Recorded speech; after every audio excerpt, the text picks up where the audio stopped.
UPPSC परीक्षा 2017 का प्रारंभिक परीक्षा का पेपर। ऋग्वैदिक काल में गायें ही विनिमय का माध्यम थी। शैलकृत गुफा में 11 सिरों के बोधिसत्व का अंकन मिलता है। तो यह है कन्हेरी गुफा, जो महाराष्ट्र के मुंबई में स्थित है। ये बौद्ध धर्म से संबंधित प्रमुख स्थल है। ये गुफाएं, जो कन्हेरी की गुफाएं हैं, ये संजय गांधी राष्ट्रीय उद्यान में स्थित हैं। इनका निर्माण प्रथम शताब्दी ईसा पूर्व से 11वीं शताब्दी ईस्वी तक किया गया है। गुफा में 11 सिरों वाले बोधिसत्व, जिनको अवलोकितेश्वर कहा जाता है, इनका अंकन मिलता है। नेक्स्ट है, पश्चिमी गोदावरी जिले के गुंटूरपल्ली में प्रारंभिक चैत्यगृह और बिहार चट्टानों को काटकर बनाए गए हैं। पूर्वी दक्कन के चैत्य और बिहार साधारण चट्टानों को काटकर बनाए गए हैं। तो दोनों सही है। आंध्र प्रदेश के पश्चिमी गोदावरी जिले में, जिसको वर्तमान में एटीआर जिला कहा जाता है, ये गुंटूरपल्ली में अवस्थित है। इसका निर्माण 4वीं शताब्दी से 6वीं शताब्दी तक चैत्य और बिहार का निर्माण इसमें किया गया है। ये बौद्ध धर्म से संबंधित प्रमुख स्थल हैं। तो पश्चिमी गोदावरी के जिले जो हैं, वो जिलों में जो गुंटूरपल्ली है, वहाँ पे जो चैत्य गृह और बिहार बनाए गए हैं,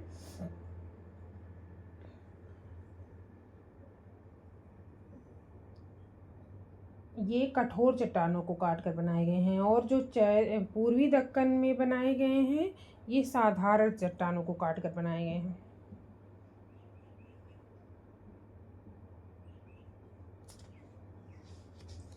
या दूसरे शब्दों में इस तरह से कह सकते हैं कि पश्चिमी गोदावरी के गुंटूरपल्ली में प्रारंभिक चैत्य और बिहार जो बनाए गए हैं, और पूर्वी दक्कन में जो चैत्य और बिहार बनाए गए हैं, दोनों चट्टानों से ही काटकर बनाए गए हैं। ऐसे भी करके आ सकते हैं। आदिनाथ का वृषभ या बैल है। मल्लीनाथ का जल कलश है। पार्श्व का सर्प है। संभव का अश्व है। संभवनाथ का। बराबर पहाड़ी की गुफाओं के बारे में है क्या जो है सही नहीं है। तो इसमें ये ईसा पूर्व 6ठी शताब्दी में नहीं बने थे। ये ईसा पूर्व 3री शताब्दी में बने थे। 3री शताब्दी में बराबर पहाड़ी की जो गुफाएं हैं, ये ईसा पूर्व 3री शताब्दी के बने हैं। इसमें कुल 4 गुफाएं हैं। 3 गुफाओं की दीवार पर अशोक के अभिलेख उत्कीर्ण हैं। इन गुफाओं को जो है आजीविकों को समर्पित होने का उल्लेख मिलता है। आजीवक संप्रदाय जो होता था, वहाँ उसके साधु संत इस गुफा में निवास करते थे। ये गुफाएं, जो बराबर की गुफाएं हैं, ये मौर्य काल से संबंधित है और 3री शताब्दी ईसा पूर्व में इनका निर्माण किया गया है। नेक्स्ट है, बौद्ध ग्रंथ जो अंगुत्तर निकाय है और जैन ग्रंथ भगवती सूत्र है। इसमें 16 महाजनपदों की सूची मिलती है। मत्स्य महाजनपद जो आधुनिक राजस्थान में है, इसकी राजधानी विराट थी। मत्स्य जनपद राजस्थान में है, जिसकी राजधानी विराट थी।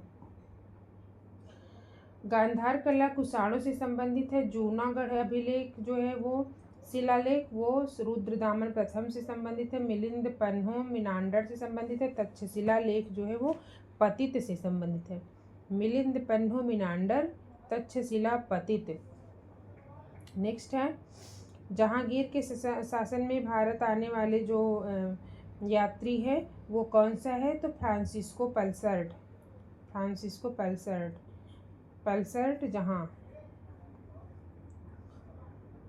ये बेल्जियम का निवासी था। फ्रांसिस्को पल्सर्ट 2018 में आया था ये, और 2026 में इसने मुगल साम्राज्य पे एक लेख लिखा था, जहांगीर का भारत नाम से। नेक्स्ट है, अकबर के शासनकाल में दक्कन में कौन सी भू राजस्व प्रणाली प्रचलित थी। तो ये हल की संख्या जो थी, वो दक्कन में प्रचलित थी। इसका उत्तर भारत में दीवान जो थे, वो टोडरमल थे।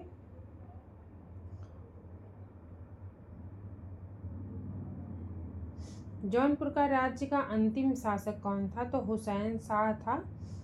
फिरोज शाह तुगलक ने जौनपुर की स्थापना 14वीं शताब्दी में किया था, मोहम्मद बिन तुगलक की स्मृति में। 1394 में मलिक सरवर जो जौनपुर में का शासक था, स्वतंत्र सरकी राज्य की स्थापना की थी 1394 में। 85 वर्षों तक इसने शासन किया, लेकिन 1479 में बहलोल लोदी ने इसके अंतिम शासक हुसैन शाह सरकी को पराजित किया और जौनपुर को फिर से दिल्ली में मिला लिया था। नेक्स्ट है 1303 में काकतीय शासकों की सेना किसकी सेना से वारंगल में पराजित हुई? तो वारंगल का युद्ध 1303 में हुआ था अलाउद्दीन खिलजी की सेना और काकतीय शासकों की सेना के बीच। यह आक्रमण फखरुद्दीन जूना और मलिक छज्जू के नेतृत्व में किया गया था। यह अलाउद्दीन खिलजी के समय में वारंगल पर पहला आक्रमण था 1303 वाला।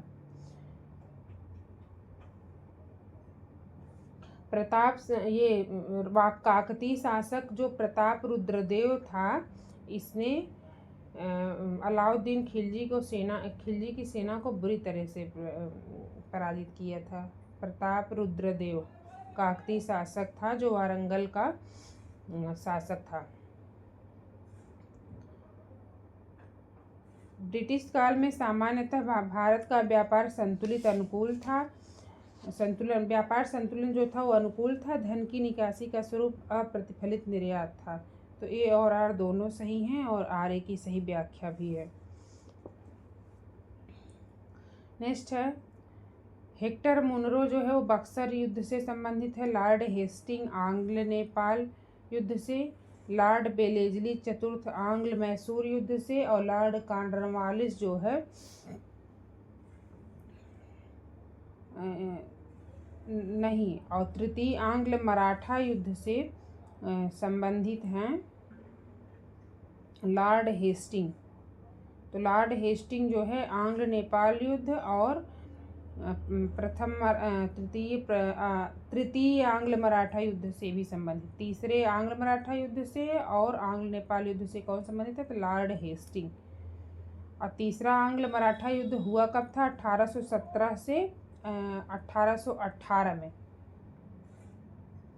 प्रथम आंग्ल मराठा युद्ध कौन सा हुआ था? तो 75 से 82 में हुआ था। 1775 से 82 में। यही एक युद्ध है जो 1700 में हुआ था। बाकी इसके दोनों युद्ध 1803 और 1817 वाले 1800 ईस्वी में हुए थे। तो प्रथम आंग्ल मराठा युद्ध 1775 से 82 में। इसके समय में वारेन हेस्टिंग जो है वो गवर्नर जनरल था। दूसरे में लॉर्ड बेलेजली गवर्नर जनरल था जो 1803 से 1805 में हुआ था। तीसरे आंग्ल मराठा में फिर से लॉर्ड हेस्टिंग आ गया था। तो प्रथम आंग्ल मराठा, द्वितीय आंग्ल मराठा, तृतीय आंग्ल मराठा का क्रम देखें तो हेस्टिंग, बेलेजली, हेस्टिंग, हे बेलेजली है। नेक्स्ट है दक्कन का किसान विद्रोह 1875 में हुआ था। सन्यासी विद्रोह 1863 से 1800 में हुआ था। कोल विद्रोह 1831-32 में हुआ था।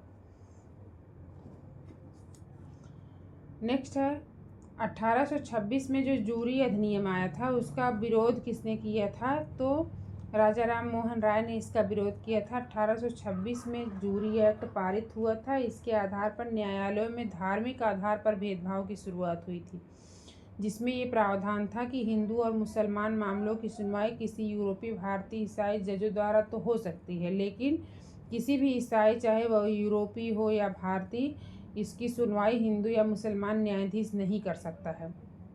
राजा राम जी ने इसका बहुत विरोध किया था। डचों ने अपने व्यापारिक अड्डे कहाँ पर स्थापित किए? तो नागपट्टिनम, चिंसुरा, मछली, सूरत, भरूच, आगरा, कोचीन, अहमदाबाद, उपर्युक्त सभी जगहों पर किए थे।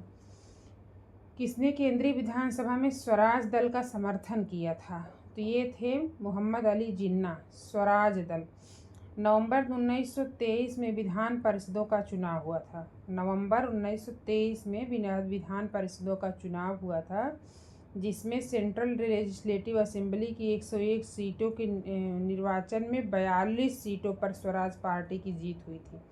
मतलब 101 सीटें थी, उसमें से 42 जो था वो स्वराज पार्टी जीती थी। मध्य प्रांत में स्वराज पार्टी को बहुमत मिला था और बंगाल में ये सबसे बड़े दल के रूप में उभरे थे। बम्बई और संयुक्त प्रांत में भी इनको अच्छी खासी सफलता मिली थी, लेकिन मद्रास और पंजाब में जातिवाद और सांप्रदायिकता के कारण इनको खास सफलता नहीं मिली थी। जिन्ना के नेतृत्व में उनके समर्थक उदारवादी व्यक्तिगत रूप से कुछ विधायक जैसे मदन मोहन मालवीय आदि शामिल थे और केंद्रीय विधानसभा में स्वराज दल का समर्थन जो किए थे वो मोहम्मद अली जिन्ना थे। गोपाल कृष्ण गोखले ने भारत सेवक मंडल या सर्वेंट्स ऑफ इंडिया सोसाइटी की स्थापना 1905 में किया था पूना में वर्ष 1905 में पूना में भारत सेवक संघ या सर्वेंट्स ऑफ इंडिया सोसाइटी। उद्देश्य इसका था भारत सेवा के लिए प्रचार करना और संवैधानिक तरीकों से भारतीय जनता के हितों को प्रोत्साहन देना था। इस मंडल में श्रीनिवास शास्त्री, जी.के. देवधर, एन.एम. जोशी, पंडित हृदयनाथ कुंजरू लोग थे। ए.सी. सीतलवाड़, बी.एन. राव, अल्लादी कृष्णस्वामी अय्यर भी इसके सदस्य थे पूना सभा के, इसके भारत सेवक मंडल के 1905 में। बंगाल के मिदनापुर जिले में जातीय सरकार की स्थापना 1942 में हुई थी। बंगाल के मिदनापुर जिले में दिसंबर 1942 में बंगाल के मिदनापुर जिले में जातीय सरकार जो है 1944 तक चली थी। इस सरकार ने तूफान पीड़ितों की सहायता किए थे, स्कूलों को अनुदान दिए थे, धनी लोगों का अतिरिक्त धन गरीबों में बांटा था और एक सशस्त्र विद्युत वाहिनी का गठन किया था मिदनापुर सरकार ने। नेक्स्ट है इस केस की समस्त संसार में चर्चा हुई थी और जो Albert Einstein, H G Wells Harold, Laski Roosevelt थे ये भी इस केस से सहानुभूति रखते थे। ये था मेरठ षड्यंत्र मुकदमा 1929 से 33 के बीच। मेरठ षड्यंत्र मुकदमा 1929 से 1933 के बीच में 33 श्रमिक नेताओं पर राजद्रोह का मुकदमा लगाया गया था। इसके तहत मेरठ षड्यंत्र केस कब हुआ था तो 1929 से 33 के बीच में। कंपनी एक असंगति है परंतु यह उस व्यवस्था का भाग है जहां सब कुछ ही असंगत है। इसको थॉमस बेबिंगटन मैकाले या टीबी मैकाले ने कहा था, जो लॉर्ड मैकाले के नाम से प्रसिद्ध था। ये लॉर्ड मैकाले जो था 1834 से 38 तक सुप्रीम काउंसिल में लॉ मेंबर था। द इंडियन पीनल कोड की पांडुलिपि भी लॉर्ड मैकाले ने ही तैयार किया था और भारत की सरकारी भाषा तथा शिक्षा का माध्यम अंग्रेजी को बनाने का इसने बहुत प्रयास किया था। नेक्स्ट है रोलेट एक्ट के विरुद्ध सत्याग्रह जो है 1919 में हुआ था। चंपारण सत्याग्रह 1917 में हुआ था। खेड़ा 1918 में हुआ था। अहमदाबाद मिल ये भी 1918 में हुआ था। तो ये चारों घटनाएं जो है महात्मा गांधी के भारत वापसी 1915 में वापसी किए थे के बाद की हैं। सबसे पहले हुआ था चंपारण सत्याग्रह वर्ष 1916 में। उसके बाद 1918 में अहमदाबाद मिल मालिकों ने मजदूर के प्लेग बोनस के विवाद में अहमदाबाद मिल में हड़ताल कर दी थी। उसके बाद किसानों की फसल बर्बादी, कर लगान वसूलने के कारण खेड़ा आंदोलन। तो 1918 में पहले अहमदाबाद मिल आंदोलन हुआ था, उसके बाद खेड़ा हुआ था। 1919 में जो है रोलेट एक्ट के विरुद्ध सत्याग्रह हुआ था। नेक्स्ट है वन अनुसंधान संस्थान देहरादून का है। भारतीय चारागाह एवं चारा अनुसंधान झांसी का है। केंद्रीय शुष्क क्षेत्र अनुसंधान जोधपुर का है। केंद्रीय शुष्क क्षेत्र जोधपुर। और भारतीय कृषि अनुसंधान नई दिल्ली का है। सुमेलित नहीं है इसमें कौन सा, तो ये नाथुला जो है वो सिक्किम में है। यही नहीं सुमेलित था जो मेघालय दिया हुआ था। नाथुला सिक्किम का है। बाकी सिपकीला हिमाचल प्रदेश का है। बोमडीला अरुणाचल प्रदेश का है। जोजिला अब लद्दाख का है। सबसे गहराई वाला बंदरगाह कौन सा है दिए गए में, तो भारत का सबसे अधिक गहराई वाला बंदरगाह विशाखापत्तनम है। विशाखापत्तनम है।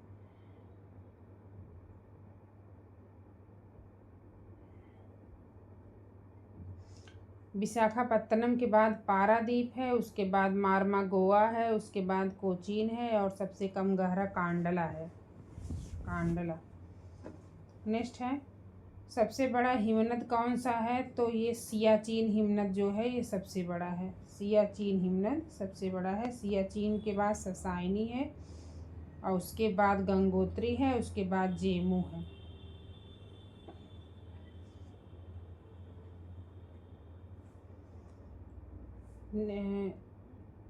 सबसे बड़ा ग्लेशियर जो है वो फेडचेनको ग्लेशियर है जो पामीर क्षेत्र में है। विश्व का सबसे बड़ा ग्लेशियर फेडचेनको ग्लेशियर है और सियाचिन जो है दूसरा सबसे बड़ा, विश्व का दूसरा सबसे बड़ा ग्लेशियर है। लोहा इस्पात कारखानों में कच्चे माल क्षेत्र के समीप कौन सा नहीं है, तो ये सलेम जो है, सलेम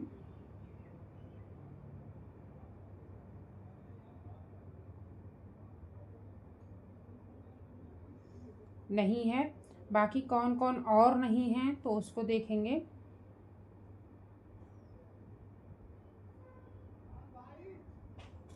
सलेम जो तमिलनाडु का है ये कच्चे माल की उपलब्धता के पास में नहीं है। मुख्य रूप से ईंधन के लिए कोयले की इसमें लौह इस्पात उद्योग में कोयला काफ़ी मात्रा में यूज़ किया जाता है। बाकी जो जमशेदपुर झारखंड का है, राउरकेला उड़ीसा का है, दुर्गापुर छत्तीसगढ़ का है, ये सभी जो है कच्चे माल क्षेत्र के आसपास ही उपस्थित हैं। कर्क रेखा किस राज्यों से जाती है, कर्क रेखा 23.5 डिग्री उत्तरी अक्षांश है।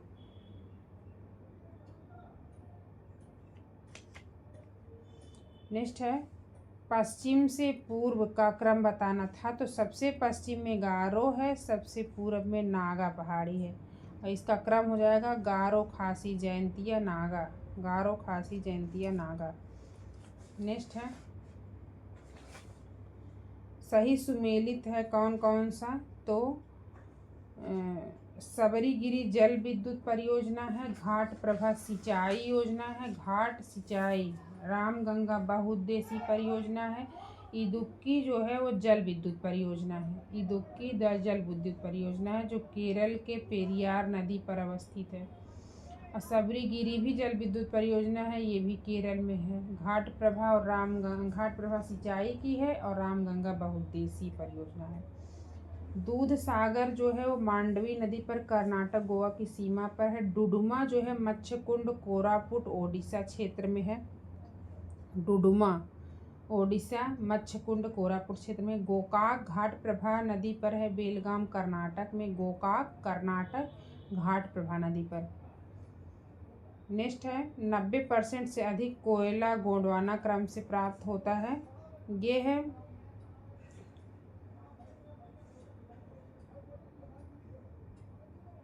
इसका मेन क्षेत्र है बराकर का निचले पर्मियन और रानीगंज का ऊपरी पर्मियन से संबंधित है। कोयला 3 भूवैज्ञानिक शैल समूहों जैसे कहर बारिश ऊपरी सकरमारियन, बराकर निचले पर्मियन और रानीगंज ऊपरी पर्मियन से संबंधित है। गोंडवाना तंत्र का प्रमुख कोयला क्षेत्र दामोदर घाटी कोयला क्षेत्र, सोन घाटी कोयला क्षेत्र, महानदी घाटी कोयला क्षेत्र, गोदावरी घाटी कोयला क्षेत्र, कान्हन घाटी और पेच घाटी कोयला क्षेत्र, सतपुड़ा कोयला क्षेत्र, बरधा घाटी कोयला क्षेत्र, राजमहल कोयला क्षेत्र।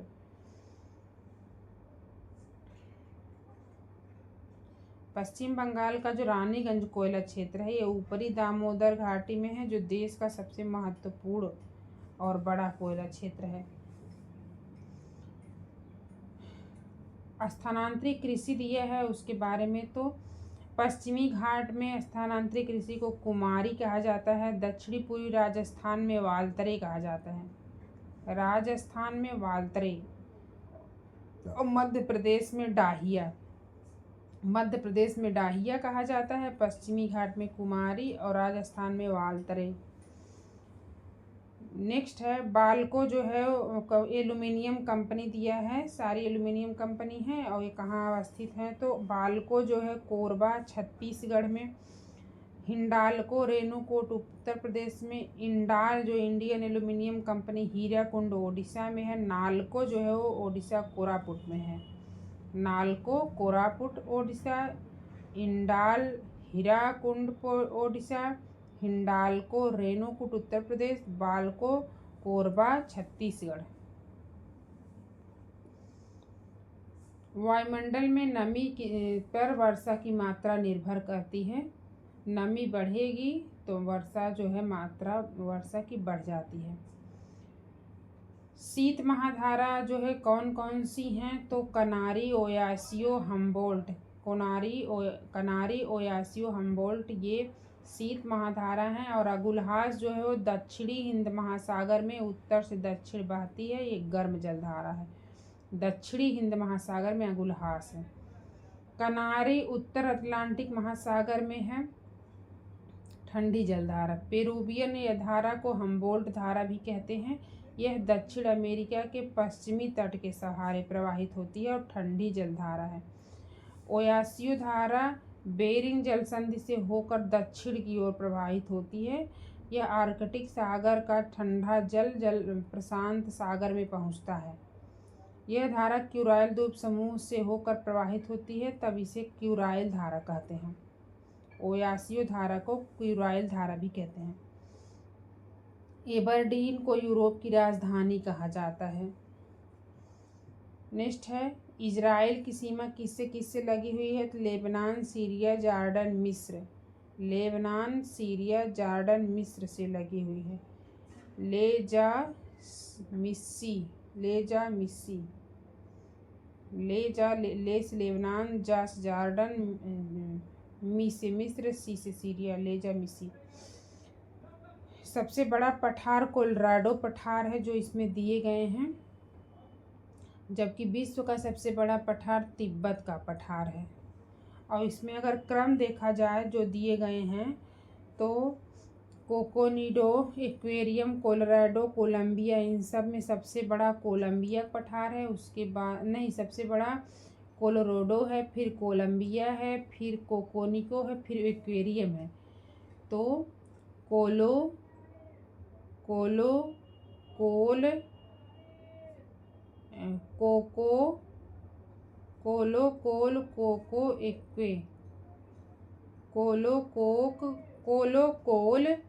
कोको इक्वे। सबसे बड़ा कोलोराडो, फिर कोलंबिया, फिर कोकोनिको, फिर एक्वेरियम।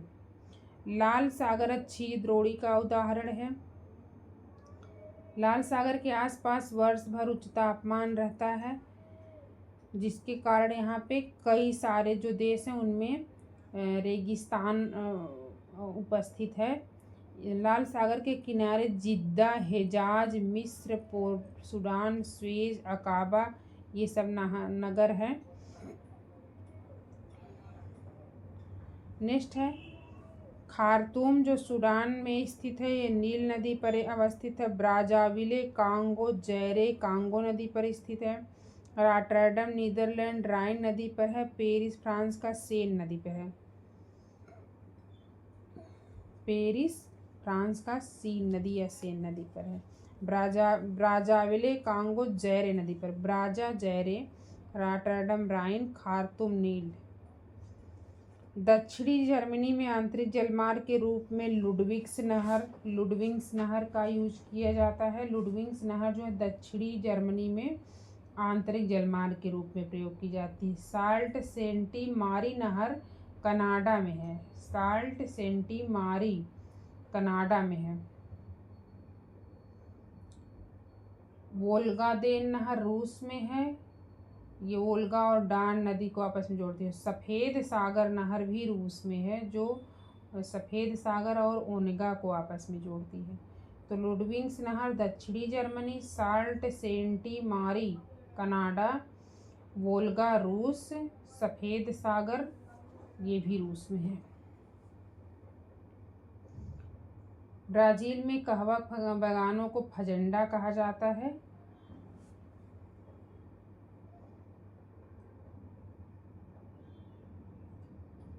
ब्राज़ील के उत्तर पूर्वी क्षेत्रों के फजेंडा में चीनी का उत्पादन होता है।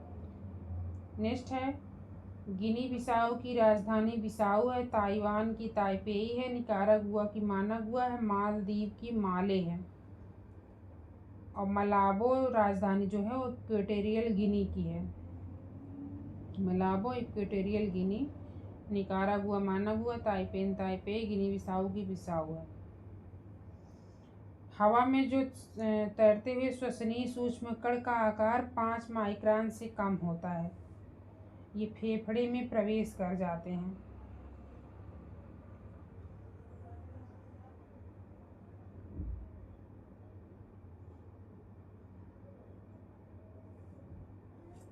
नेक्स्ट है, भारत में प्रथम राष्ट्रीय उद्यान जो है 1936 में हैले राष्ट्रीय उद्यान के रूप में हुई थी। अब इसको जिम कॉर्बेट कहा जाता है। 1936 में हेले कार्बन या हेले राष्ट्रीय उद्यान, और अब इसे जिम कॉर्बेट कहा जाता है। नेक्स्ट है,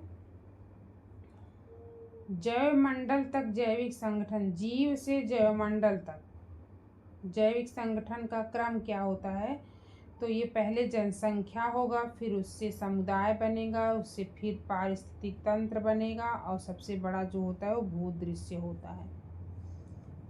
सबसे छोटा जनसंख्या, उसके बाद समुदाय बनेगा, उसके बाद पारिस्थितिक तंत्र बनेगा, उसके बाद भूदृश्य बनेगा। जनसंख्या, समुदाय, पारिस्थितिक तंत्र, भूदृश्य। नेक्स्ट है, carbon dioxide thermal power plant से निकलती है। नाइट्रस ऑक्साइड जलमग्न धान के खेत से निकलती है। सल्फर डाइऑक्साइड ईंट के भट्ठे से निकलती है। और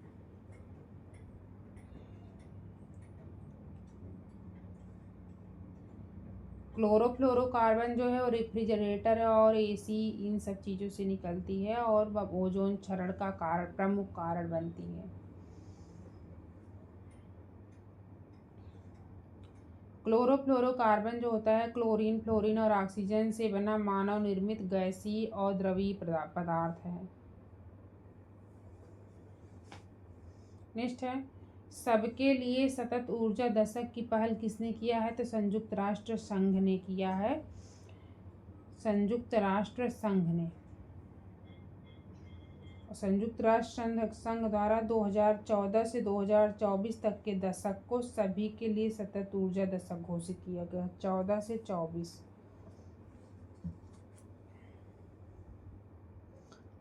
पारा से मिनीमाटा रोग होता है। कैडमियम से इटाई रोग होता है। नाइट्रेट आयन से ब्लू बेबी सिंड्रोम होता है। फ्लोराइड आयन से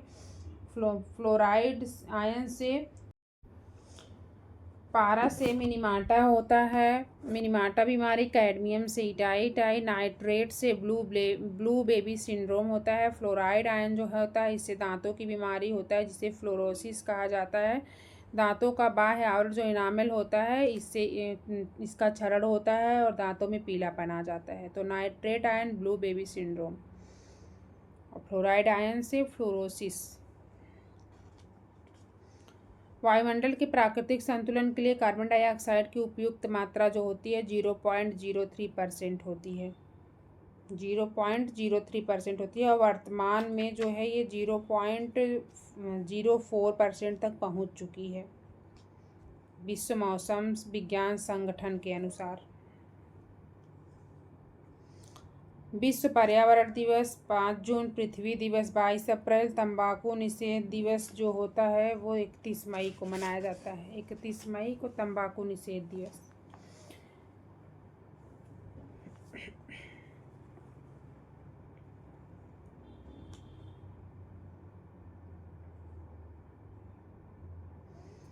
नील हरित शैवाल जो है धान के खेत में यूज होता है। राइजोबियम लेग्यूमिनेरस मटर से। एजिटोबैक्टर जो होता है वो गेहूं में यूज होता है। गेहूं में नाइट्रोजन की स्थिरीकरण करता है कौन? तो एजिटोबैक्टर। और एजोला जो होता है वो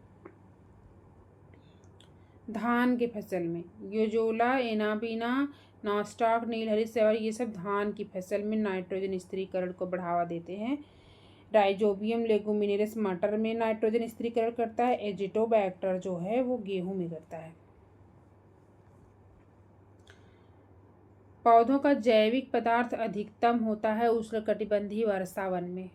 उष्णकटिबंधीय वर्षावन में इनका विस्तार 10 डिग्री उत्तरी से 10 डिग्री दक्षिणी अक्षांशों में विस्तृत है। यह विश्व का सबसे बड़ा बायोम है। उष्णकटिबंधीय वर्षावन बायोम जो है वो विश्व का सबसे बड़ा बायोम है, जो पृथ्वी के धरातल पर लगभग 8% भाग घेरे हुए है और सबसे अधिक वनस्पति और प्राणी जात जो है वो उष्णकटिबंधीय वर्षावन में ही पाए जाते हैं। यहाँ पर वर्षा 200 सेंटीमीटर से अधिक होती है और पूरे वर्ष होती है।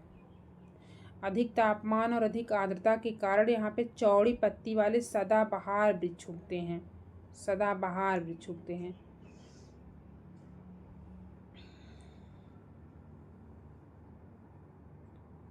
प्रकाश चूँकि बहुत घना, यहाँ का वन बहुत घना होता है, तो प्रकाश पाने की होड़ में वृक्षों और पौधों पर बेलें जो है आपस में गूंथकर फंदा जैसा बनाती हैं। इन बेलों को कठलता या लिपाना कहते हैं। कठलता या लिपाना।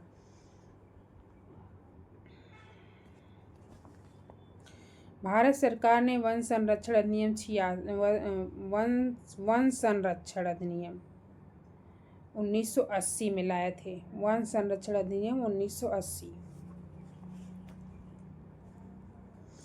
उष्णकटिबंधीय वन है। साइलेंट वैली शंकु वृक्ष है, पाए जाते हैं हिमाचल प्रदेश में, कच्छ वनस्पति सुंदरवन में, और पतझड़ वन जो है वो राजस्थान एरिया में पाए जाते हैं। तो शंकु वन जो है वो हिमाचल प्रदेश में पाए जाएंगे। रानी झांसी समुद्री राष्ट्रीय पार्क की स्थापना वर्ष 1996 में हुई थी। ये पार्क अंडमान निकोबार द्वीप समूह में स्थित है।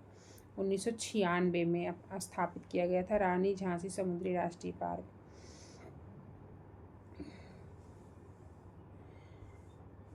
एक सुरंग में 100 वाट क्षमता वाले 5 बल्ब लगातार 20 घंटे तक जलाए जाएंगे तो कितनी विद्युत खर्च होगी? तो ये 10 यूनिट विद्युत खर्च होगी। इसको निकालेंगे कैसे? एक बल्ब के जलने से कुल विद्युत खपत बराबर किलोवाट घंटा होता है, और इसमें जो है वाट कितना है? 100 दिया है, और घंटा जो है वो 20 दिया है। तो 100 × 20/1000 कर देंगे तो 2 यूनिट आएगा। एक बल्ब के जलने से 2 यूनिट, और 5 बल्ब के जलने से 5 × 10 कर देंगे तो 5 × 2 कर देंगे तो 10 आ जाएगा। तो विद्युत बल्ब का जो जलने का वो होता है, उसको एक विद्युत बल्ब का निकालेंगे तो वाट × घंटा बटा 1000। जितना वाट दिया हो, जितना घंटा हो, बटा 1000। यदि 100 ग्राम चीनी को आधा लीटर पानी में मिलाकर एक असंतृप्त चीनी का घोल तैयार किया जाए तो कौन सी भौतिक राशि नहीं बदलती है? तो वो आयतन जो होगा वो नहीं बदलेगा। आयतन जो होगा वो नहीं बदलेगा, लेकिन लोक सेवा आयोग ने इसमें द्रव्यमान माना था। द्रव्यमान माना था। मोबाइल चार्जर जो होता है वो एक अपचाई ट्रांसफार्मर होता है। अपचाई ट्रांसफार्मर, स्टेप डाउन ट्रांसफार्मर होता है। वोल्टेज को घटाने का काम करता है ये।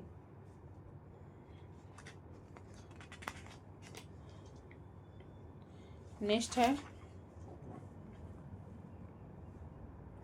ऊन, रेशम, चमड़ा सभी प्राकृतिक बहुलक हैं। ऊन, रेशम, चमड़ा सभी प्राकृतिक बहुलक हैं। लेक्सान जो होता है ये प्राकृतिक बहुलक नहीं है। ऊन, रेशम, चमड़ा ये प्राकृतिक बहुलक हैं। बाकी बैकेलाइट, केवलार, लेक्सान ये सब प्राकृतिक बहुलक नहीं है। यूरिया जो होता है ये कार्बनिक यौगिक है। यूरिया में 46% नाइट्रोजन एमाइड के रूप में उपस्थित होता है। एमाइड के रूप में रासायनिक क्षेत्रों में इसे यूरिया को कार्बामाइड कहते हैं। कार्बामाइड कहते हैं, और ये प्रयोगशाला में उत्पन्न किया गया सबसे पहला कार्बनिक पदार्थ है। एलपीजी सिलेंडर के रिसाव से उत्पन्न दुर्गंध जो होती है इथाइल मरकेप्टन के कारण होती है। इथाइल मरकेप्टन एलपीजी हाइड्रोकार्बन गैसों का एक ज्वलनशील मिश्रण है जिसे ईंधन के रूप में यूज किया जाता है। एलपीजी मुख्यतः ब्यूटेन और प्रोपेन का मिश्रण होता है। इसमें इसका रिसाव को जानने के लिए इसमें इथाइल मरकेप्टन मिलाया जाता है। नेक्स्ट है गीदड़ में खुर नहीं पाया जाता है। गीदड़ जो है कुत्ते के परिवार का, जिसको कैनिडाई प्रजाति कहा जाता है, उसका जानवर है। गीदड़ों के पैर जो है वो नाखून युक्त गद्दीदार होते हैं। बाकी हिरण, घोड़ा, जेब्रा इन सब में खुर पाए जाते हैं। मम्मी कर लेने दे बेटा। ये फ्रक्टोज एक मोनोसैकेराइड है जो फलों में मीठे स्वाद का कारण बनता है। नेक्स्ट है इंसुलिन जो होती है रक्त शर्करा का नियंत्रण करती है। मेलाटोनिन जो होती है निद्रा नियंत्रण करती है। ऑक्सीटोसिन स्तन ग्रंथि से दुग्ध का निस्सरण करती है। और गैस्ट्रिन एक पेप्टाइड हार्मोन है जो आमाशय की कोशिकाओं द्वारा गैस्ट्रिक अम्ल के स्रावण को उद्दीपित करता है। गैस्ट्रिन पेप्टाइड हार्मोन है जो आमाशय की कोशिकाओं से गैस्ट्रिक अम्ल निकलने के लिए उद्दीपित करता है। मम्मी मैं फोटो कराओगी ना। नेक्स्ट है मानव शरीर सेलुलोज के पाचन में असक्षम है। मानव शरीर में स्टार्च अपघटक एंजाइम डायस्टेज विद्यमान रहता है। कृत्रिम उपग्रह पृथ्वी से सुस्पष्टता से ट्रैक किया जा सकता है डॉपलर प्रभाव द्वारा। यह ट्रैकिंग ट्रांसमीटर व रिसीवर की सहायता से किया जाता है। डॉपलर प्रभाव में ट्रैकिंग ट्रांसमीटर व रिसीवर की सहायता से किया जाता है। नेक्स्ट है लोकसभा का अधिवेशन गठित करने हो तो गणपूर्ति या कोरम कितनी होनी चाहिए? तो सदस्य का 10वां भाग। और यह किस अनुच्छेद के तहत है? तो ये अनुच्छेद 100, अनुच्छेद 100।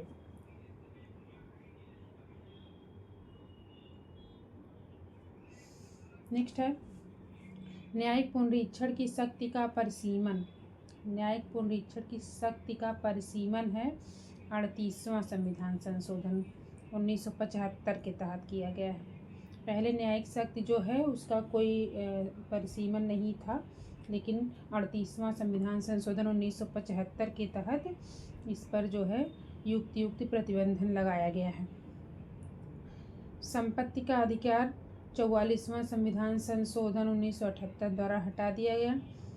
मताधिकार की आयु 21 वर्ष से 18 वर्ष 61वां संविधान संशोधन 1988।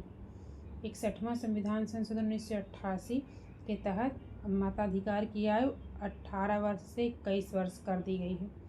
21 वर्ष से 18 की गई, पहले 21 वर्ष थी, अब 18 वर्ष है। नेक्स्ट है भारत एवं अमेरिका की राजनीतिक व्यवस्थाओं के बीच समानता है। तो राष्ट्रपति के पास जो वीटो की पावर, पॉकेट वीटो की शक्ति है, उसमें यूएसए और भारत में समानता है। यद्यपि अमेरिकी राष्ट्रपति की पॉकेट वीटो की शक्ति भारतीय राष्ट्रपति की शक्ति के सापेक्ष छोटी है, क्योंकि उसे विधेयक पर कोई कार्रवाई न किए जाने की स्थिति में 10 दिन में विधेयक को वापस करना होता है। लेकिन भारत में उसका कोई समय सीमा नहीं निर्धारित है, चाहे जब तक चाहे वो पॉकेट वीटो के तहत रोक सकता है। भारत में अवशिष्ट शक्तियाँ केंद्र के पास हैं, अमेरिका में राज्यों के पास हैं। अमेरिका के उच्च सदन में सभी सदस्य निर्वाचित होते हैं, जबकि भारत के उच्च सदन अर्थात राज्यसभा में निर्वाचित नहीं होते हैं, मनोनीत होते हैं। राष्ट्रपति द्वारा 12 सदस्य मनोनीत होते हैं।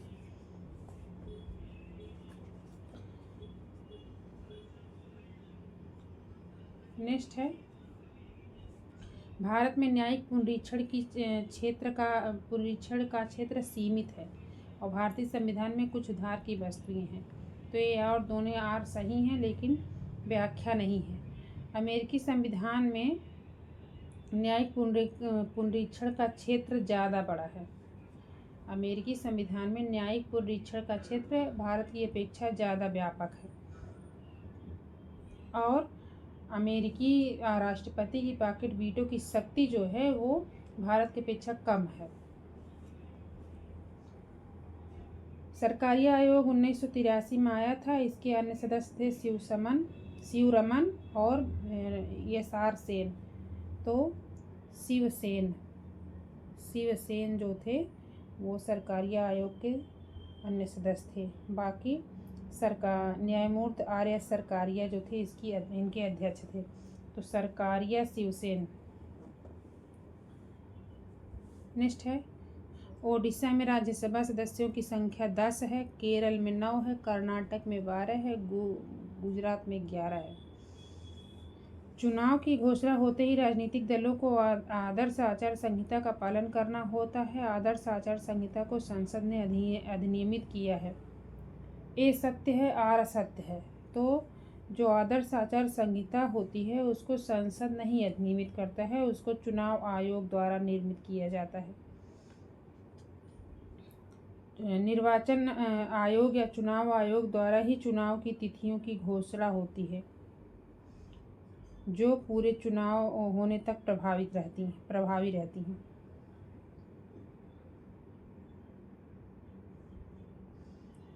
राज्यसभा का सबसे पहले गठन कब हुआ था? वर्ष 1952 में। इसकी पहली बैठक कब हुई थी? तो 13 मई 1952 की हुई थी। 3 अप्रैल 1952 को इसका गठन हुआ था। फिर मई 1952 में इसका पहली बैठक हुई थी। इसके सदस्यों की संख्या 2050 से अधिक नहीं हो सकती है। इसका विघटन नहीं होता है, लेकिन इसके 1/3 सदस्य 2 वर्ष पर सेवानिवृत्त होते रहते हैं। अंतर्राज्य परिषद का गठन करने के लिए राष्ट्रपति अधिकृत है।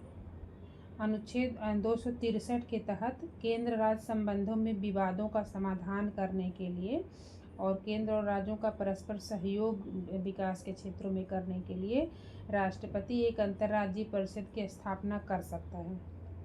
ये किस आयोग की सिफारिश है? तो ये सरकारिया आयोग की सिफारिश के अनुसार 28 मई 1990 को राष्ट्रपति के आदेश के तहत प्रथम अंतर्राज्यीय परिषद का गठन किया गया था।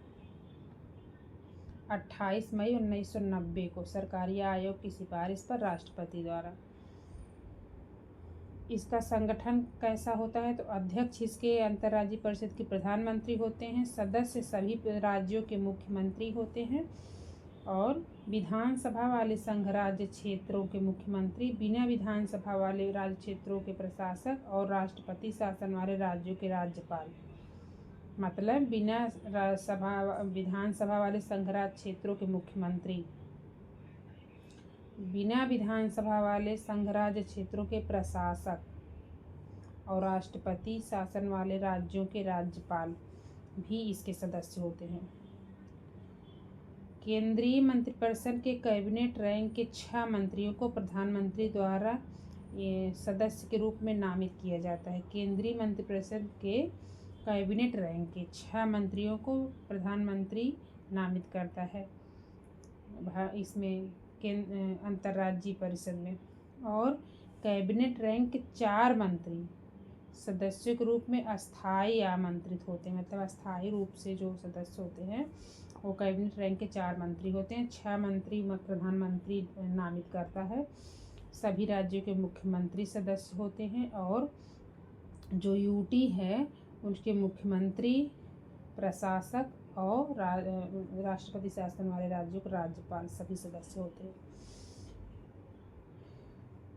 नेक्स्ट है नीति अनुमोदन प्रस्ताव जो होता है वो बजट की मांग को घटाकर 1 रुपया कर दिया जाता है। 1 रुपया किसमें किया जाता है? नीति अनुमोदन 1 रुपया कर दिया जाता है। मितव्ययिता प्रस्ताव में एक निश्चित राशि घटा दी जाती है बजट की मांग में से एक निश्चित राशि घटा दी जाए तो निश्चित घटेगा किसमें? मितव्ययिता में। और नीति अनुमोदन में 1 रुपया घटेगा। सांकेतिक प्रस्ताव क्या होता है? 100 रुपया, मतलब 100 रुपया कम कर दिया जाए बजट की मांग में से, तो ये सांकेतिक प्रस्ताव है। सांकेतिक 100 रुपया। लेखानुदान क्या होता है? तो बजट प्रस्तुतिकरण एवं बजट मांगों के सदन से पारित होने के बीच वाले समय में प्रशासनिक व्यय को पूरा करने के लिए लेखानुदान की मांग की जाती है। प्रशासनिक व्यय करने के लिए यह बजट पारित होने से पहले प्रशासनिक व्यय हेतु आवश्यकता की पूर्ति के लिए एक अग्रिम मांग है। तो लेखानुदान जो है वो प्रशासनिक व्यय से संबंधित है, जो बजट पारित होने से पहले इसकी मांग की जाती है। नेक्स्ट है भारतीय संविधान की तीसरी अनुसूची में क्या क्या है? तो तीसरी अनुसूची में संघ के मंत्रियों के लिए शपथ है, उच्चतम न्यायालय के मुख्य न्यायाधीश की शपथ है, संसद के सदस्यों द्वारा ली जाने वाली शपथ है। लेकिन भारत का राष्ट्रपति जो होता है वो अनुच्छेद 60 के तहत शपथ लेता है, ना कि तीसरी अनुसूची के अनुसार। राष्ट्रपति द्वारा अनुच्छेद 60 में शपथ का उल्लेख है। बाकी देख लेंगे तीसरी अनुसूची में और क्या क्या है। संघ के मंत्री, निर्वाचन के अभ्यर्थी, संसद के जो निर्वाचन अभ्यर्थी हैं वो, संसद के सदस्य, उच्चतम न्यायालय के न्यायाधीश, भारत के नियंत्रक लेखा महापरीक्षक, राज्य के मंत्री, विधानमंडल के निर्वाचन के अभ्यर्थी, उच्च न्यायालय के न्यायाधीश, ये सभी जो है वो तीसरी अनुसूची के तहत शपथ लेते हैं। प्रोटेम स्पीकर जो होता है वो नवनिर्वाचित लोकसभा के वरिष्ठतम सदस्यों में से एक को चुना जाता है।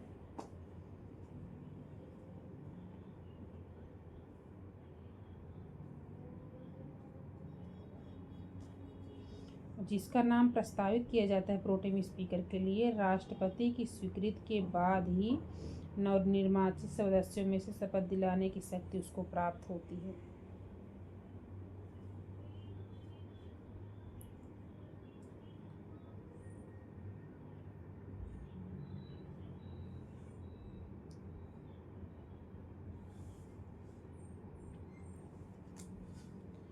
अनुच्छेद 21 के अंतर्गत क्या क्या आता है, तो एक चिकित्सक द्वारा घायल को चिकित्सीय सहायता देना, कार्यस्थल पर महिलाओं का लैंगिक उत्पीड़न, पानी की गुणवत्ता को दूषित करना, ये सभी जो है अनुच्छेद 21 के दायरे में आते हैं। लेकिन मृत्यु दंड जो है अनुच्छेद 21 के दायरे में नहीं आता है। इसके संबंध में जगमोहन सिंह बनाम स्टेट ऑफ उत्तर प्रदेश के मामले में सर्वोच्च न्यायालय की 5 सदस्यीय पीठ ने मृत्युदंड को अनुच्छेद 21 का उल्लंघनकारी मानने से इनकार कर दिया था। मतलब कि मृत्युदंड दिए जाने से अनुच्छेद 21 का उल्लंघन नहीं होता है। क्षेत्रीय परिषदों का लक्षण क्या नहीं होता है, तो ये संवैधानिक संस्था जो है ये नहीं है। संवैधानिक क्षेत्रीय परिषद सांविधिक संस्था है, संवैधानिक नहीं। इसका गठन जो है राज्यों के बीच सहयोग और समन्वय बढ़ाने के लिए राज्य पुनर्गठन अधिनियम 1956 के तहत किया जाता है। इसकी संख्या 5 है। क्षेत्रीय परिषदों की संख्या 5 है, जैसे उत्तर क्षेत्रीय परिषद, मध्य क्षेत्रीय, पूर्वी क्षेत्रीय, पश्चिमी क्षेत्रीय और दक्षिणी क्षेत्रीय। चंडीगढ़ ऐसा राज्य है जो राज्य न होते हुए भी उत्तरी क्षेत्रीय परिषद में शामिल है। चंडीगढ़ राज्य न होते हुए भी उत्तरी क्षेत्रीय परिषद में शामिल है।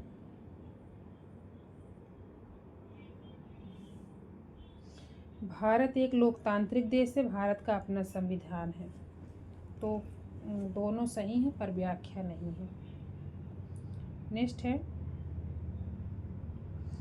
संसद सदस्यों का सामूहिक विशेषाधिकार जो है उसमें क्या क्या आता है, तो चर्चा एवं प्रक्रिया की स्वतंत्रता, संसद के आंतरिक विषयों के संचालन का अधिकार, अपरिचितों को सदन से बाहर रखने का विशेषाधिकार, ये सब जो है इनका सामूहिक विशेषाधिकार है। लेकिन साक्षी के रूप में उपस्थिति से स्वतंत्रता, ये इनका व्यक्तिगत अधिकार है।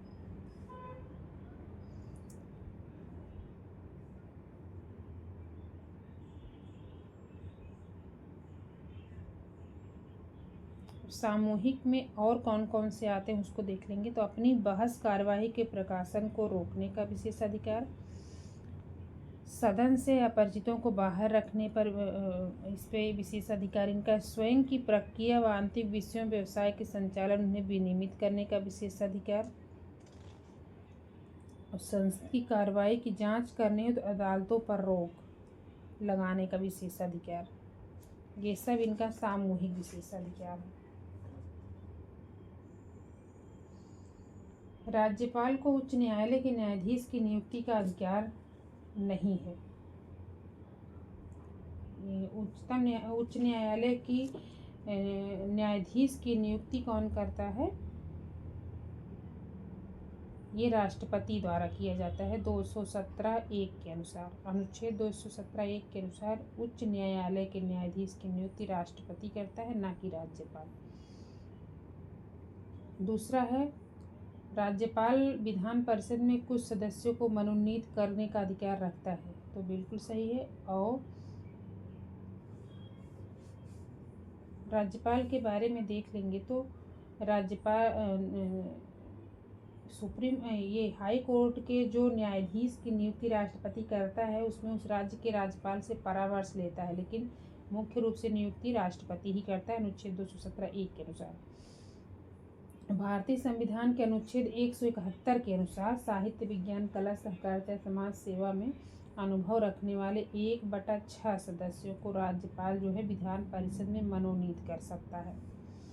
अनुच्छेद 168(1) के अनुसार राज्यपाल जो है विधानमंडल का हिस्सा है, विधानमंडल का हिस्सा है, अनुच्छेद 168(1) के अनुसार।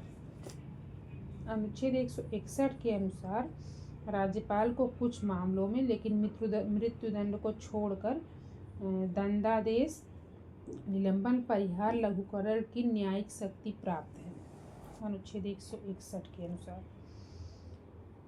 नेक्स्ट है, राज्यसभा द्वारा संविधान के अनुच्छेद 249 के अंतर्गत पारित संकल्प द्वारा संसद को राज्य सूची के विषय पर राष्ट्रीय हित में विधि निर्मित करने का अधिकार दिया गया है। राज्यसभा को अनुच्छेद 249 के अंतर्गत राज्य सूची के विषय पर भी अधिकार है विधि निर्माण का, लेकिन यह विधि जो है 1 वर्ष से अधिक ये प्रवृत्त नहीं रहेगी, 1 वर्ष तक ही रहेगा जो ये राज्यसभा बनाएगा। दिखाओ। जनरली राज्यसभा के राज्य के विषय पर, राज्य सूची जो है उसके विषय पर नियम विधि निर्मित करने का अधिकार राज्य का है, लेकिन केंद्र के राज्यसभा द्वारा अनुच्छेद 249 के अंतर्गत राष्ट्रहित में बना सकता है ये, पर ये 1 वर्ष से अधिक लागू नहीं रहेगा। नेक्स्ट है, ग्लोबल जेंडर गैप इंडेक्स विश्व लैंगिक सूचकांक के आकलन हेतु क्या क्या प्रयुक्त होता है। तो इसमें स्वास्थ्य, शिक्षा, आर्थिक स्थिति, राजनीतिक सशक्तिकरण, आर्थिक भागीदारी और अवसर, ये सब जो है यूज होता है।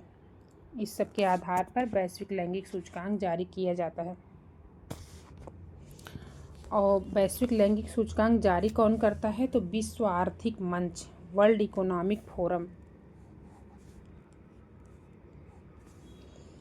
समन्वित बाल विकास सेवा योजना के अंतर्गत कौन सी सेवा नहीं प्रदान की जाती है।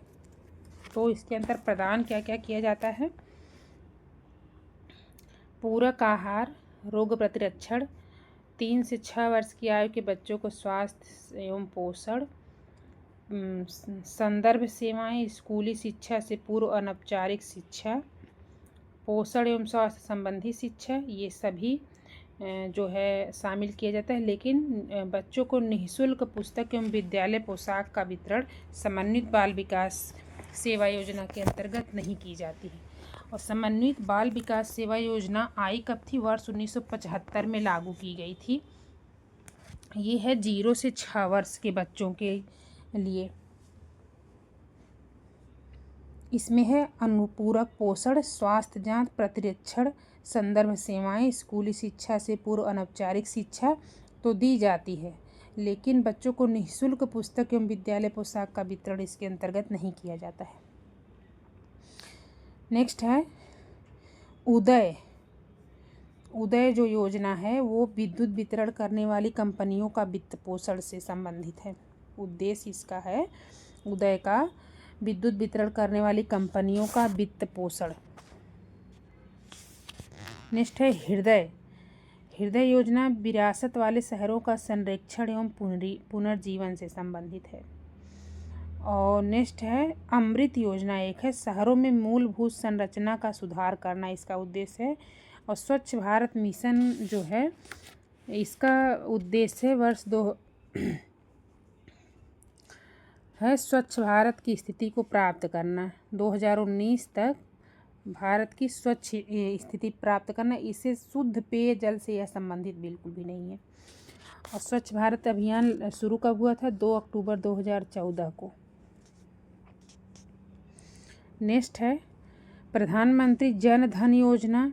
जन धन योजना 2014 में शुरू की गई थी, 28 अगस्त को 2014। Jan Dhan 14 digital gender Atlas for advancing girls education in India. ये कब शुरू की गई थी? तो वर्ष 2015 में। Digital gender Atlas for advancing girls education in India, ये था वर्ष 2015 में। लगभग वही है जो बेटी बढ़ाओ बेटी पढ़ाओ। मुद्रा योजना जो है 8 अप्रैल 2015 को शुरू किया गया था, अप्रैल में। गर्ल्स एजुकेशन वाला जो digital gender Atlas for advancing girls education in India है, ये 9 मार्च 2015 को शुरू किया गया था। मुद्रा योजना 8 अप्रैल 2015 को शुरू किया गया था। और प्रधानमंत्री सुरक्षा बीमा योजना ये 9 मई 2015 को शुरू किया गया था। तो ये तीनों योजनाएं 2015 की हैं। सबसे पहले गर्ल्स एजुकेशन वाली शुरू की गई थी, फिर मुद्रा अप्रैल में 15 में, और फिर प्रधानमंत्री सुरक्षा बीमा योजना जो है वो 9 मई मतलब मई 15 में की गई थी। बुलक कैपिटल या बैल पूंजीपति किसे कहा जाता है? तो उन किसानों को जिनके पास कुछ साधन तो हैं पर वे धनाढ़ नहीं हैं, या मध्य आय एवं संसाधन युक्त किसानों के लिए बुलक कैपिटलिस्ट या बैल पूंजीपति कहा जाता है। बैल पूंजीपति के लिए कम से कम उनके पास इतना संसाधन जरूर होता है कि अपने बैलों की जोड़ी रख सकते हैं, कृषि में निवेश के संदर्भ में आत्मनिर्भर हों वो कम से कम। नेक्स्ट है विश्व स्वास्थ्य संगठन के अनुसार 1993 में विश्व में 16.5 मिलियन मृत्यु छुआछूत की बीमारियों के कारण हुई थी। विश्व स्वास्थ्य संगठन WHO के अनुसार 1993 में विश्व में 16.5 मिलियन मृत्यु छुआछूत की बीमारी के कारण हुई थी। कारण है इसका स्वास्थ्य नियोजन के बिना नगरीकरण के कारण इस प्रकार की बीमारियां फैलती हैं। तो ए और आर दोनों सही हैं, लेकिन व्याख्या नहीं है एक दूसरे की। नेक्स्ट है ब्रिक्स देशों द्वारा कौन सा बैंक चीन में स्थापित किया गया है? तो ये है न्यू डेवलपमेंट बैंक चीन में स्थापित किया गया है जुलाई 2014 में। और ये स्थापित कब किया गया था? तो ब्राज़ील में आयोजित 6वें ब्रिक्स शिखर सम्मेलन में, जो ब्राज़ील के फोर्टालेजा में आयोजित किया गया था, वहाँ पर ब्रिक्स देशों के नेताओं द्वारा न्यू डेवलपमेंट बैंक की स्थापना की गई थी। इस बैंक का मुख्यालय जो है शंघाई चीन में है। शंघाई चीन में इसका मुख्यालय है। जुलाई 2014 में ये स्थापित हुआ था न्यू डेवलपमेंट बैंक ब्रिक्स देशों के नेताओं द्वारा। नेक्स्ट है सुकन्या समृद्धि योजना जो है ये 22 मई 2015 में शुरू की गई थी। सुकन्या समृद्धि योजना 22 जनवरी 2015। और अटल पेंशन योजना 9 मई 2015 को। तो पहले सुकन्या समृद्धि योजना जनवरी 15 में शुरू की गई थी, उसके बाद जो है अटल पेंशन योजना 9 मई 2015 को शुरू की गई थी। मेक इन इंडिया जो है वो 25 सितंबर 2014 को, और प्रधानमंत्री जन धन योजना 28 अगस्त 2014 को। तो 2014 में जो योजनाएं हैं, पहले जन धन योजना अगस्त में शुरू की गई थी, और मेक इन इंडिया सितंबर 2014 में शुरू की गई थी। सुकन्या समृद्धि योजना 22 जनवरी 2014, अटल पेंशन योजना 9 मई 2015। सुकन्या समृद्धि योजना 22 जनवरी 2015, अटल पेंशन योजना 9 मई 2015, मेक इन इंडिया 25 सितंबर 2014, प्रधानमंत्री जन धन योजना 28 अगस्त 2014। सामाजिक सुरक्षा अधिनियम 2008 के अंतर्गत राष्ट्रीय स्वास्थ्य बीमा योजना शुरू की गई थी। सामाजिक सुरक्षा अधिनियम 2008 के अंतर्गत राष्ट्रीय स्वास्थ्य बीमा योजना किसके लिए शुरू की गई थी? तो केवल असंगठित क्षेत्र के श्रमिकों को ये आच्छादित करती थी, केवल असंगठित क्षेत्र के श्रमिकों को। 2015 से इस योजना के कार्यान्वयन की जिम्मेदारी सामाजिक सुरक्षा अधिनियम योजना की जिम्मेदारी जो है स्वास्थ्य एवं परिवार कल्याण मंत्रालय को सौंप दिया गया है, जबकि इससे पहले यह श्रम एवं रोजगार मंत्रालय द्वारा कार्यान्वित की जा रही थी। सामाजिक सुरक्षा अधिनियम 2008 के तहत कुल 10 सामाजिक सुरक्षा योजनाओं को शामिल किया गया है।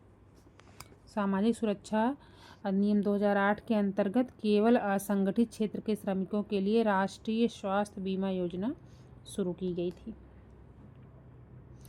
11वीं योजना के दौरान शिशु मृत्यु दर जो है वो कम करके 28 प्रति हजार जीवित जन्मों पर लक्ष्य रखा गया था। 28 प्रति हजार लाइव बर्थ।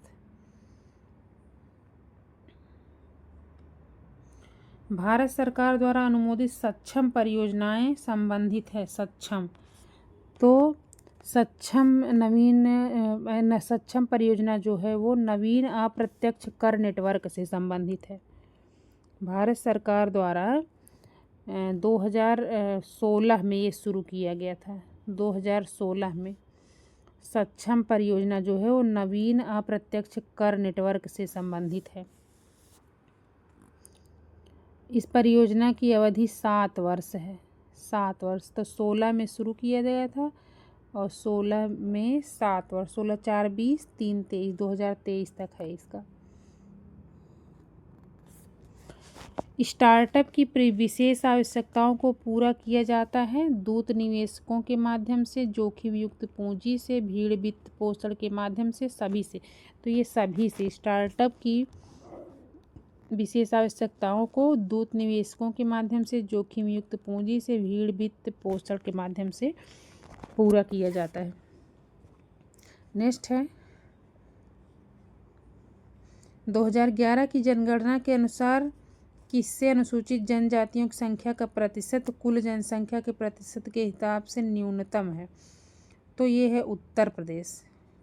यहाँ की कुल जनसंख्या के हिसाब से जो एसटी हैं उनकी जनसंख्या बहुत ही कम है, न्यूनतम है। –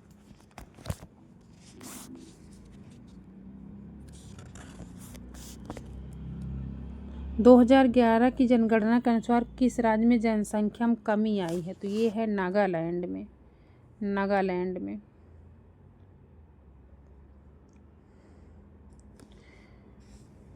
खेल का सामान मेरठ से मिलता है, दिया सलाई बरेली में, पीतल का सामान मुरादाबाद, लकड़ी नक्काशी सहारनपुर से मिलती है। उत्तर प्रदेश में कृषि जलवायु क्षेत्र 9 हैं। 9 कृषि जलवायु क्षेत्र कितने हैं यूपी में? तो 9 हैं। ये है तराई, पश्चिमी मैदान, मध्य पश्चिमी मैदान, दक्षिण पश्चिमी अर्धशुष्क, मध्य मैदान, बुंदेलखंड, उत्तर पूर्वी मैदान, पूर्वी मैदान, विंध्य पहाड़ी क्षेत्र। तो कृषि जलवायु क्षेत्र 9 हैं। स्वदेश दर्शन योजना ये सूफी चक्र से संबंधित है। 2015 में पर्यटन मंत्रालय द्वारा शुरू किया गया था। स्वदेश दर्शन योजना सूफी चक्र से संबंधित है।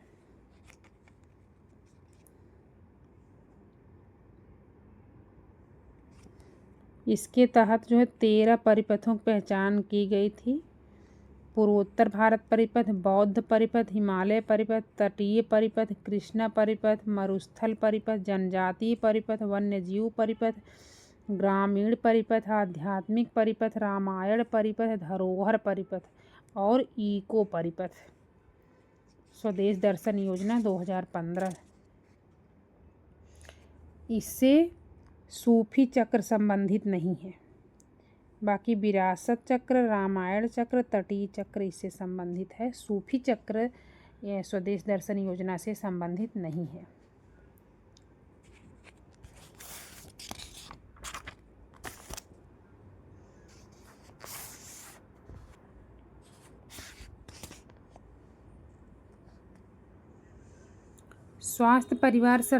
स्वास्थ्य सर्वेक्षण के अनुसार शहरी क्षेत्र के 70% कुटुंब जो हैं इसके निजी क्षेत्र नेशनल फैमिली हेल्थ सर्वे 3 के अनुसार भारत में स्वास्थ्य देखभाल का मुख्य स्रोत चिकित्सा का निजी क्षेत्र जो है वो शहरी क्षेत्र के 70% कुटुंबों का है। ऊर्जा गंगा परियोजना जो है ये क्या है, तो ये एक गैस पाइपलाइन परियोजना है। ऊर्जा गंगा परियोजना 2016 में शुरू की गई है। 2016 में वाराणसी से शुरू की गई थी प्रधानमंत्री द्वारा, और ये गैस पाइपलाइन परियोजना है, 2016 से शुरू की गई है। ऊर्जा गंगा परियोजना के अंतर्गत जगदीशपुर, हल्दिया एवं बोकारो धामरा प्राकृतिक गैस पाइपलाइन का निर्माण किया जाना है। पूर्ण होने पर इसकी योजना पूर्ण होने पर उत्तर प्रदेश, पश्चिम बंगाल, बिहार, ओडिशा, झारखंड राज्य में प्राकृतिक गैस की आपूर्ति आसान होगी। नेक्स्ट है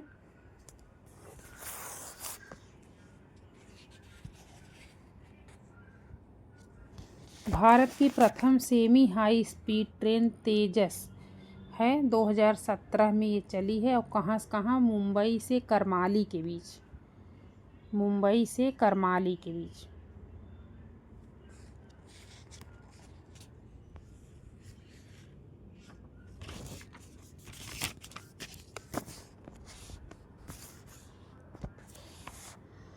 ग्यारह जुलाई को विश्व जनसंख्या दिवस मनाया जाता है।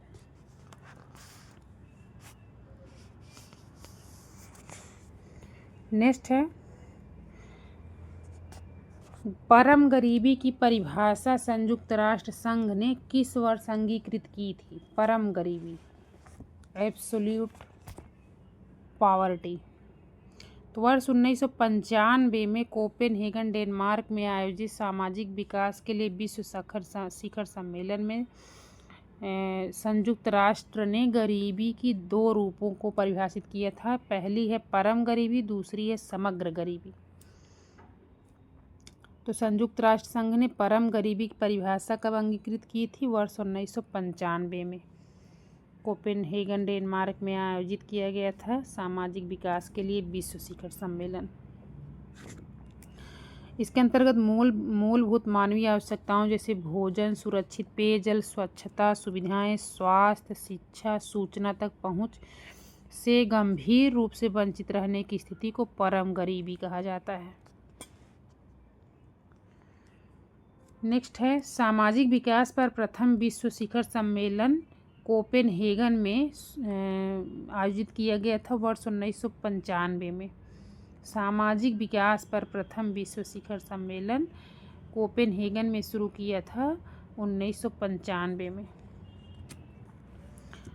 भोपाल गैस दुर्घटना 3 दिसंबर 1984 को हुई थी। मध्य प्रदेश में यूनियन कार्बाइड प्लांट से मिथाइल आइसोसाइनेट जो है गैस निकलना शुरू हो गई थी। Methyl isocyanate